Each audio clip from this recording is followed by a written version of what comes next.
একটু বৃষ্টি হলেই ভাসতে থাকে, ড্রেনের ময়লা পানিগুলো উপচে পড়ে। উন্নয়ন হয়েছে কিছু ব্যক্তির, কিছু গোষ্ঠীর। আমরা এখন একটু জনগণের উন্নয়নটা দেখতে চাই। ভূমিধস এবং পানিতে ডুবে যাদের মৃত্যু হয়েছে, আমার জানা মতো এই সংখ্যাটি ৩৫। আমি তাদের প্রতি, তাদের পরিবারের প্রতি শোক এবং সমবেদনা জ্ঞাপন করছি এবং মরহুমদের, মরহুমাদের আত্মার মাগফিরাত কামনা করছি। এবারকার বন্যায় 4টি বিভাগ ক্ষতিগ্রস্ত হলেও সবচেয়ে ক্ষতিগ্রস্ত বিভাগের নাম হচ্ছে চট্টগ্রাম, এবং মানুষ যা মারা গিয়েছে ওখানে ওই একটা বিভাগেই সব।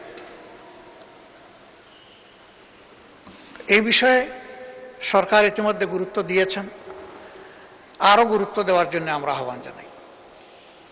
বিশেষ করে যারা নিহত তাদের পরিবারকে বিশেষ কোনো সহযোগিতা আর্থিকভাবে দেওয়া যায় কিনা এ বিষয়টা কনসিডারেশনের জন্য মাননীয় প্রধানমন্ত্রী এবং অর্থমন্ত্রীকে আমি অনুরোধ করব। অর্থমন্ত্রী যদিও সারা বাংলাদেশের, কিন্তু তিনি তো চট্টগ্রামের সন্তান, তার একটা বিশেষ দায়িত্ববোধ এটা, এটার দিকে তিনি নজর দিবেন, এটা আমি আশা রাখি।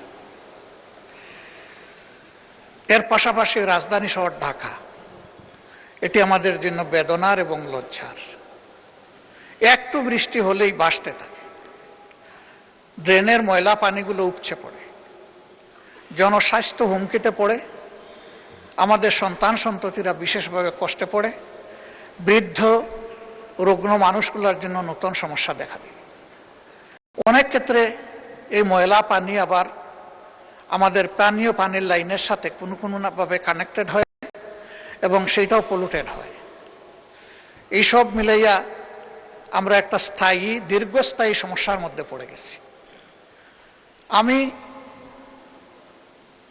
আমাদের সরকারকে অনুরোধ করব যে এই বিষয়ে আমাদের একটা কোঅর্ডিনেটেড এবং ওয়েল থট একটা প্ল্যান আমাদের নেওয়া দরকার। আমার আসনকে আমি মনে করতেছি সবচেয়ে ক্ষতিগ্রস্ত, এটা হতেও পারে, নাও হতে পারে। আমি আমার আসনটির যে দৃশ্য দেখেছি, একদিন আমি গিয়েছি জনগণকে দেখতে, দ্বিতীয় দিন আমি যাইনি লজ্জায়। জবাব কি দেব? মানুষের কাছে তো কোনো জবাব নেই। তবে হ্যাঁ, এটা এই পার্লামেন্টের সৃষ্ট নয়, এই সরকারেরও সৃষ্ট নয়, এটা অতীতের সমস্ত জঞ্জাল এবং ঝামেলা জমে আজকে এই অবস্থায় আমার গিয়ে। উন্নয়নের জন্য বছর বছর বরাদ্দ হয়েছে বাজেটে, কিন্তু সেই উন্নয়ন অধরা রয়ে গেছে। উন্নয়ন হয়েছে কিছু ব্যক্তির, কিছু গোষ্ঠীর। আমরা এখন একটু জনগণের উন্নয়নটা দেখতে চাই, জনগণের সমস্যার সমাধানটা হোক, সেটা আমরা দেখতে চাই। রাজধানী শহর হচ্ছে দেশের ফেস। বিদেশ থেকে যারা কনসিডার করে সিলেটের, রাজশাহীর, ময়মনসিংহের ওয়েদার কেমন, এটা বিবেচনায় নেয় না। বিবেচনায় নেয় ঢাকা শহরের ওয়েদারটাকে। এই ফেস দিয়েই দেশটাকে চেনা হয়, যেমন ফেস দিয়ে একটা মানুষকে চেনা হয়। এই ফেসটাকে একটা কোঅর্ডিনেটেড প্ল্যানের মাধ্যমে এনে আমাদের রক্ষা করা দরকার, উজ্জ্বল করে তোলা দরকার। একসময় একজন শাসক বলেছিলেন তিলোত্তমা ঢাকা। তিনি হয়তো চেষ্টা করেছেন, কিন্তু তিলোত্তমা হয়নি।